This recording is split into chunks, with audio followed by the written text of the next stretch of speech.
ಕೆಲವೊಮ್ಮೆ ಏನಾಗ್ತದೆ ಅಂತ ಹೇಳಿದ್ರೆ ಡ್ರೈ ಕಾಫ್ ಅಥವಾ ಒಣಕೆಮ್ಮು ಪ್ರಾರಂಭ ಆದರೆ 10-15 ದಿನದವರೆಗೆ ನಿಮ್ಗೆ ಬಿಡದೇ ಕಾಡ್ತದೆ, ರಾತ್ರಿ ಮಲ್ಕೊಳ್ಳಿಕ್ಕೆ ಕೂಡ ಬಿಡೋಲ್ಲ ನಿಮಗೆ.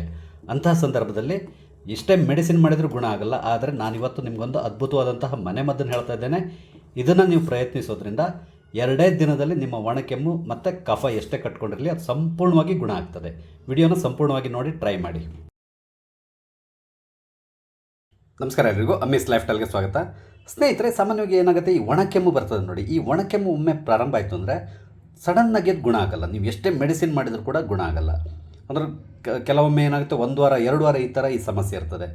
ಆದರೆ ಒಂದು ಮನೆಮದ್ದನ್ನು ಹೇಳ್ತಾ ಇದ್ದೇನೆ, ಇದನ್ನು ನೀವು ಉಪಯೋಗಿಸೋದ್ರಿಂದ ಕೇವಲ 2 ದಿನದಲ್ಲಿ ನಿಮ್ಗೆ ಎಷ್ಟೇ ಕಫ ಕಟ್ಕೊಂಡಿರಲಿ ಅದೆಯಲ್ಲಿ ಅದು ಕ್ಲೀನಾಗಿ ಹೋಗುತ್ತೆ. ಅದೇ ರೀತಿಯಲ್ಲಿ ಕೆಮ್ಮು ಸಂಪೂರ್ಣವಾಗಿ ನಿವಾರಣೆ ಆಗ್ತದೆ. ಈ ಮನೆಮದ್ದು ಮಾಡ್ಕೊಳ್ಳಿಕ್ಕೆ ನಮ್ಗೆ ಬೇಕಿರುವಂಥ ಇಂಗ್ರೀಡಿಯೆಂಟ್ಸ್ ಬಗ್ಗೆ ಹೇಳ್ತೇನೆ. ನಾವು ಏಲಕ್ಕಿ ಬೇಕಾಗ್ತದೆ, ಕಾಳುಮೆಣಸು ಅಥವಾ ಪೆಪ್ಪರ್, ನಂತರ ಲವಂಗ, ಅದೇ ರೀತಿಯಲ್ಲಿ ಅಜ್ವಾನ್ ಅಥವಾ ಓಂ ಕಾಳು, ಇದಿಷ್ಟು ನಿಮ್ಗೆ ಬೇಕಾಗ್ತದೆ. ಪ್ಲಸ್ ನಿಮ್ಗೊಂದು ಸ್ವಲ್ಪ ಶುಂಠಿ ಬೇಕಾಗ್ತದೆ, ನಂತರ ಬೆಲ್ಲ ಬೇಕಾಗ್ತದೆ. ಇಷ್ಟೇ ಬೇಕಾಗಿರುವಂಥದ್ದು.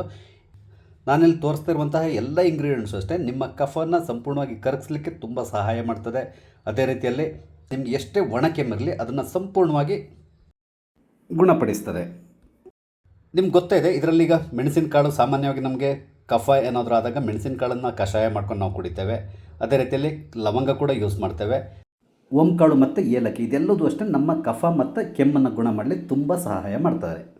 ಔಷಧಿಯ ಗುಣದ ಬಗ್ಗೆ ನಾನು ಪುನಃ ಎಕ್ಸ್ಪ್ಲೈನ್ ಮಾಡಲಿಕ್ಕೆ ಹೋಗಲ್ಲ, ಯಾಕಂದರೆ ಈ ಹಿಂದೆ ಬಹಳಷ್ಟು ಬಾರಿ ಹೇಳಿದ್ದೇನೆ. ಇದೆಲ್ಲದೂ ಅಷ್ಟೇ ನಿಮ್ಮ ಕಟ್ಟಿರುವಂತಹ ಕಫವನ್ನು ಕರಗಿಸ್ಲಿಕ್ಕೆ ಹೆಲ್ಪ್ ಮಾಡ್ತದೆ. ಅದೇ ರೀತಿಯಲ್ಲಿ ನಿಮ್ಮ ಒಣಕೆಮ್ಮೇನಿದೆ ಅದು ಸಂಪೂರ್ಣವಾಗಿ ನಿವಾರಣೆ ಮಾಡ್ತದೆ. ನಿಮ್ಮ ಗಂಟಲಿಗೆ ಆರಾಮದಾಯಕವಾದಂತಹ ಒಂದು ಅನುಭವವನ್ನು ನಿಮಗೆ ಇದು ಕೊಡ್ತದೆ. ಒಂದು ಬೌಲಿಗೆ 1.5 ಸ್ಪೂನಷ್ಟು ನಾವು ಓಂಕಾಳನ್ನ ಹಾಕ್ಕೊಳ್ಬೇಕು. 1.5 ಚಮಚದಷ್ಟು ಕಾಳುಮೆಣಸು ಅಥವಾ ಪೆಪ್ಪರ್ ಅಥವಾ ಮೆಣಸು ಇದನ್ನು ಕೂಡ ಹಾಕ್ಕೊಳ್ಬೇಕು ನೀವು. ಇದಕ್ಕೇ ಒಂದು 4 ಲವಂಗನ ಹಾಕ್ಕೊಳ್ಳಿ. ನಂತರ 3 ಏಲಕ್ಕಿ ಇದನ್ನು ಕೂಡ ಇದಕ್ಕೆ ಹಾಕ್ಕೊಳ್ಳಿ. ನೀವು ಸಿಪ್ಪೆ ತೆಗೆದು ಬೇಕಾದ್ರೂ ಹಾಕ್ಕೋಬೋದು, ಇಲ್ಲಾಂದ್ರೆ ಹಾಗೆ ಕೂಡ ಹಾಕ್ಕೋಬೋದು. ಇದನ್ನು ನಾವೀಗ ಚೆನ್ನಾಗಿ ಪುಡಿ ಮಾಡ್ಕೋಬೇಕು.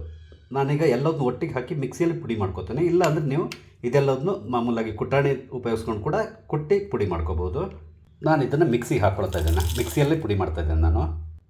ನೋಡಿ, ನಾನು ಪೌಡ್ರ್ ಮಾಡಿ ಇಟ್ಕೊಂಡಿದ್ದೇನೆ. ಸ್ವಲ್ಪ ತರಿ ಇದ್ರೂ ಪ್ರಾಬ್ಲಮ್ ಇಲ್ಲ, ನೈಸಾಗಿ ಇದು ಪೌಡ್ರ್ ಆಗಬೇಕಂತ ತಿಳ್ಕೊಂಡು ಕೂಡ ಇಲ್ಲ. ಹಾಗಾಗಿ ನೀವು ಗುದ್ಕೊಂಡು ಕೂಡ ಪೌಡ್ರ್ ಮಾಡ್ಕೋಬೋದು. ಯಾಕಂದರೆ ಸ್ವಲ್ಪ ಕ್ವಾಂಟಿಟಿ ಆಗ್ಲಿಕ್ಕೆ ಹೋಗಿ ನೀವು ಕುಟ್ಟಾಣಿಯಲ್ಲಿ ಗುದ್ಕೊಳ್ಬೋದು. ನಂತರ ಒಂದು ಅರ್ಧ ಇಂಚಷ್ಟು ಶುಂಠಿನ ಅದು ಸಿಪ್ಪೆ ತೆಗೆದು ಚೆನ್ನಾಗಿ ಗುದ್ದಿ ಪುಡಿ ಮಾಡಿ ಇಟ್ಕೊಳ್ಬೇಕು ನಾವು. ನೀವು ಒಣ ಶುಂಠಿನಾದರೂ ಉಪಯೋಗಿಸ್ಬೋದು, ಅದನ್ನು ಪೌಡ್ರ್ ಮಾಡ್ಕೋಬೇಕಾಗ್ತದೆ.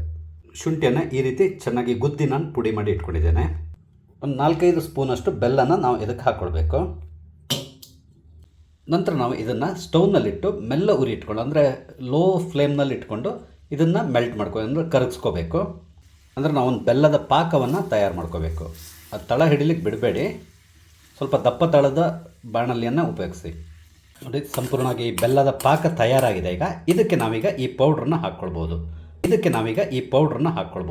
ಪೌಡ್ರ್ ನಾವು ಮಾಡಿ ಇಟ್ಕೊಂಡಿದ್ದೀವಲ್ಲ, ಇದನ್ನು ಈ ಪಾಕಕ್ಕೆ ಹಾಕಬೇಕು. ಹಾಕ್ಕೊಂಡು ಚೆನ್ನಾಗಿ ಮಿಕ್ಸ್ ಮಾಡ್ಕೊಳ್ಳಿ ಒಮ್ಮೆ. ಆನಂತರ ನಾವು ಶುಂಠಿ ಪುಡಿ ಮಾಡಿ ಇಟ್ಕೊಂಡಿದ್ದೀವಲ್ಲ, ಇದನ್ನು ಕೂಡ ಹಾಕ್ಕೊಳ್ಬೇಕು. ಇದನ್ನು ಕೂಡ ಅಷ್ಟೇ ಚೆನ್ನಾಗಿ ಮಿಕ್ಸ್ ಮಾಡ್ಕೊಳ್ಳಿ. ಜಸ್ಟ್ 1 ನಿಮಿಷ ಮಿಕ್ಸ್ ಮಾಡ್ಕೊಳ್ಳಿ ಸಾಕು. ಈಗ ಇದನ್ನು ನಾವು ಬಂದ್ ಮಾಡಿ ತಣ್ಣಗಾಗ್ಲಿಕ್ಕೆ ಬಿಡಬೇಕು. ಸ್ಟವ್ ಬಂದ್ ಮಾಡಿದ ಮೇಲೂ ಕೂಡ ನೀವು ಇದನ್ನು ಸ್ವಲ್ಪ ಮಿಕ್ಸ್ ಮಾಡ್ಕೊತಾ ಇರಿ, ಯಾಕಂದರೆ ಬಾಣಲ್ಲಿ ಹೀಟ್ ಇರ್ತದಲ್ಲ, ಹಾಗಾಗಿ ತಳ ಹಿಡಿತದೆ. ಸೊ ಮಿಕ್ಸ್ ಮಾಡ್ಕೊತಾನೆ ಇರಿ ಸ್ವಲ್ಪ. ಡ್ರೈ ಕಾಫ್ ಅಥವಾ ಒಣಕೆಮ್ಮಿಗೆ ಒಂದು ಅದ್ಭುತವಾದಂತಹ ಲೇಹ್ಯ ತಯಾರಾಗಿದೆ. ಇದನ್ನು ನೀವು ಹೇಗೆ ತಗೊಳ್ಬೇಕು ಅಂತೇಳಿದರೆ, ದೊಡ್ಡವರಾದರೆ ಬೆಳಿಗ್ಗೆ 1 ಚಮಚ ಮತ್ತು ರಾತ್ರಿ 1 ಚಮಚ ತೊಗೊಂಡ್ರೆ ಸಾಕಾಗ್ತದೆ. ಚಿಕ್ಕವರಾದರೆ ಅಂದರೆ 10 ವರ್ಷದ ಒಳಗಿನವರಾದರೆ ಅರ್ಧ ಚಮಚ ದಿನಕ್ಕೆ 2 ಸಾರಿ ತೊಗೊಂಡ್ರೆ ಸಾಕು. ನಿಮ್ಗೆ 2 ದಿನ ತಗೊಳ್ಳುವಾಗ ಇದು ಸಂಪೂರ್ಣವಾಗಿ ಗುಣ ಆಗ್ತದೆ. ನಿಮಗೆ ಇದು ಸ್ವಲ್ಪ ಇನ್ನೂ ನೀರಾಗಿರಬೇಕು ಅಂತೇಳಿದರೆ ಬೆಲ್ಲನ ಸ್ವಲ್ಪ ಜಾಸ್ತಿ ಹಾಕ್ಕೊಳ್ಳಿ. ಬೆಲ್ಲ ಜಾಸ್ತಿ ಹಾಕ್ಕೊಂಡ್ರೆ ನಿಮ್ಗೆ ಯಾವುದೇ ರೀತಿಯ ಸಮಸ್ಯೆ ಇಲ್ಲ, ತಿನ್ನಲಿಕ್ಕೂ ಚೆನ್ನಾಗಿರ್ತದೆ. ಮಕ್ಕಳಂದು ತುಂಬ ಇಷ್ಟಪಡ್ತಾರೆ. ಇಲ್ಲದಿರೋ ಸ್ವಲ್ಪ ಖಾರ ಇರ್ತದೆ, ಹಾಗಾಗಿ ಬೆಲ್ಲನ ಕೂಡ ಸ್ವಲ್ಪ ಜಾಸ್ತಿನೇ ಹಾಕ್ಕೋಬೋದು ನೀವು. ಇದನ್ನು ನೀವು ಒಂದು ಡಬ್ಬದಲ್ಲಿ ಹಾಕಿ ಇಟ್ಕೊಳ್ಬೋದು, ಏನೂ ಹಾಳಾಗಲ್ಲ. ನಿಮಗೆ ಜಾಸ್ತಿ ಬೇಕಾದ್ರೆ ಜಾಸ್ತಿ ಕ್ವಾಂಟಿಟಿ ಕೂಡ ಮಾಡಿ ಇಟ್ಕೊಳ್ಬೋದು.